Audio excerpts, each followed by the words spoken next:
ST कर्मचारी संपासंदर्भातल्या बातम्या पाहूयात।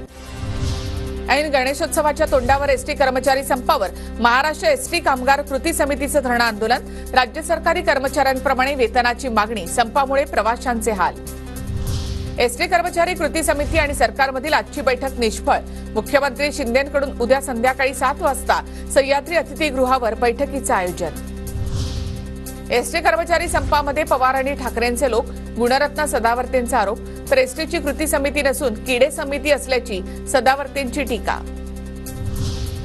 एसटी कर्मचाऱ्यांनी आज रात्री 12 वाजल्यापासून चक्काजाम करावा, आम्ही पाठीशी। राज्य सरकारी कर्मचाऱ्यांप्रमाणे एसटी कर्मचाऱ्यांना पगार मिळावा, विलीनीकरण होत नाही याची माहिती सर्वांनाच, गोपीचंद पडळकर यांचं वक्तव्य।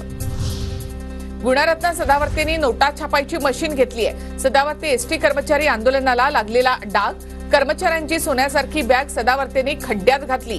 महाराष्ट्र एसटी कामगार कृती समितीचे अध्यक्ष संदीप शिंदे यांचा सदावर्तेंवर निशाणा।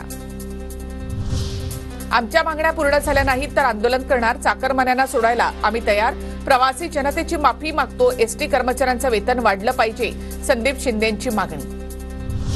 गणपती येतोय, लोकांना खरेदीला जायचं आहे, आपले प्रश्न चर्चेतून सोडवता येतील, लोकांना अडचण होऊ नये, संप मागे घ्या, मुख्यमंत्री एकनाथ शिंदेंचं एसटी कर्मचाऱ्यांना आवाहन।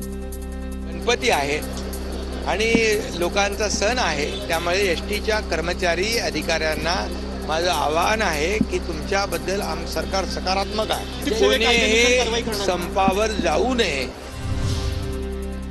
एसटी कर्मचाऱ्यांच्या मागण्यांवर मुख्यमंत्र्यांनी उद्या बैठक बोलावली। मुख्यमंत्री सकारात्मक निर्णय घेतील, आचारसंहितेपूर्वी सर्व प्रश्न मार्गी लागतील, पण ऐन गणेशोत्सव काळामध्ये संप करू नका, उदय सामंत यांची एसटी कर्मचारी संघटनांना आवाहन। गणपतीची पूजा 7 तारखेला आहे आणि आज आपण हे आंदोलन करतोय, त्याच्यामुळे जनतेमध्ये देखील उद्रेक होऊ शकतो, म्हणून आपण हे आंदोलन करू नये।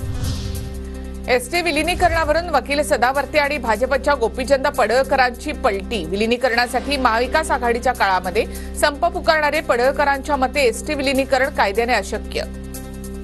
विलीनीकरणाचा विषय या कायद्यानुसार एसटी महामंडळाचं विलीनीकरण राज्य सरकारमध्ये होत नाही, हे सगळ्या एसटी कर्मचाऱ्यांना पण माहीत झालेलं आहे।